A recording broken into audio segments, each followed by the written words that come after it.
Banking is crime and bankers are the criminal. Rp1.000 yang dulu bisa dipakai untuk membeli 50 kg emas pada tahun 46 ketika pertama kali diberikan rupiah, hari ini diberikan tukang parkir pun tidak mau.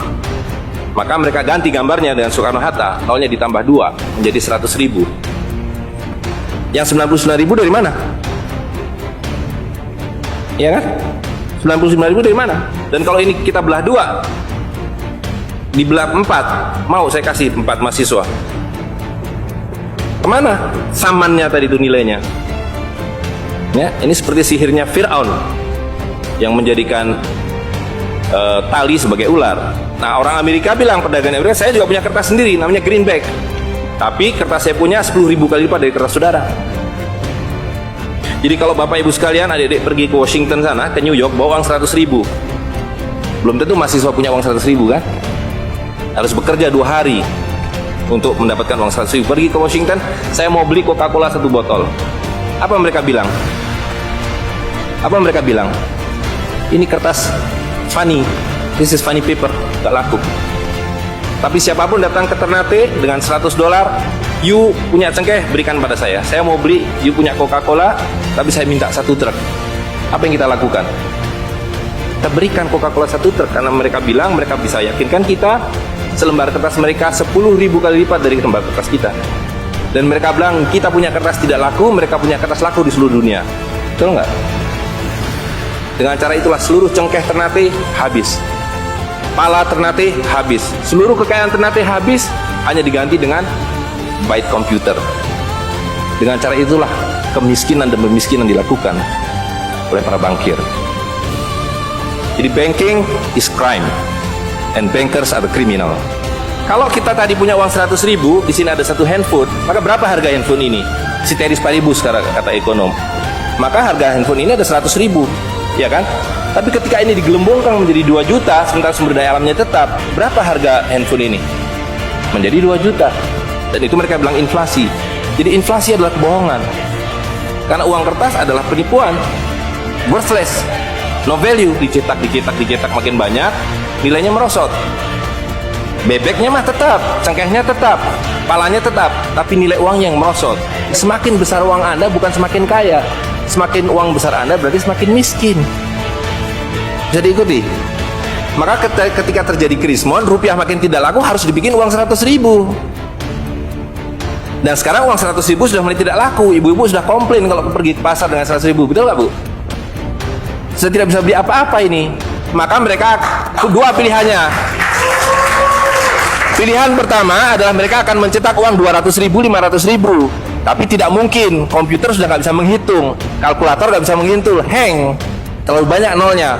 Pilihan kedua adalah digunduli nolnya, redenominasi. Jadi redenominasi itu bukan untuk mengatasi inflasi, tapi untuk menutupi inflasi. Jadi itu adalah pengelabuan di atas pengelabuan, di atas pengelabuan, di atas pengelabuan. Uang 100.000 ini dulu ketika Pak Harto masih berkuasa menjelang jatuh itu, kalau dibelikan telur dapat 50 kilo. Masih ada yang ingat gak, Bu? Kali ibu-ibu ingat pasti. 1 kilo telur harganya Rp2.000.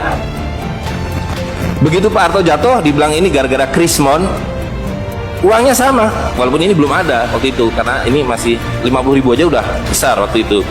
Uang yang sama dengan telur yang sama, tiba-tiba dibawa ke pasar, saya mau beli telur. Bu, hari ini tidak dapat 50 kilo lagi, hari ini cuma dapat 13 kilo. Karena daya belinya telur sekarang 7.500.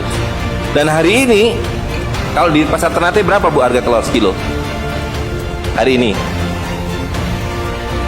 di Jakarta 20.000. Dan telurnya sama, 1 kilo itu isinya 16 butir, 17 butir, 18 butir, uangnya sama. Tapi hari ini kalau dibelikan telur hanya dapat 5 kilo. Kemana yang 45 kilo? Itu yang mereka rampok. Itu yang mereka rampok dengan melalui apa yang mereka sebut inflasi. Tapi sebenarnya dengan cara penggelembungan uang. Uang kertas itu dimunculkan bersama dengan konsep negara nasional plus hutang negara. You boleh merdeka, tapi you miskin. Rakyat penyakitan, rakyatmu bodoh. Tapi jangan khawatir, saya punya uang. Sekolahkan rakyatmu, bikin pembangunan, saya kasih hutang. Iya kan? Nah, jadi tugas pemerintah itu, republik, adalah satu, mengambil hutang dari bank, menghabiskan utang itu melalui apa yang disebut APBN.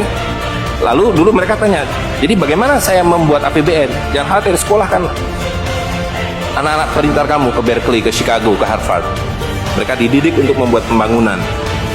Lalu dikasih paket hutang dan diajari kalau nggak bisa kirim konsultan seperti John Perkins dan sejenisnya. Lalu ada satu pertanyaan, bagaimana kami membayar hutang kami kalau begitu?